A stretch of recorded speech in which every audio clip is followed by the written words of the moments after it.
সূরা আন-নাবা। বিসমিল্লাহির রহমানির রহিম। রহমান রহিম আল্লাহ তাআলার নামে।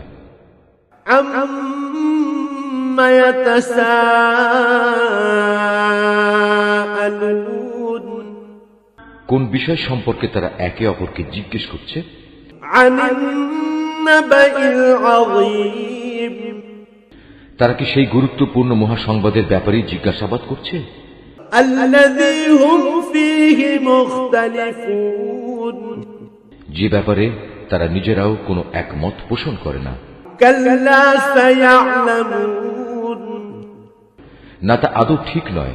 সঠিক ঘটনা এরা তো অচিরেই জানতে পারবে। সুম্মা কাল্লা সায়া'লামুন, আবারও তোমরা শুনে রাখো, কিয়ামত আসবেই এবং অতি সত্বরেই তারা এ সম্পর্কে জানতে পারবে।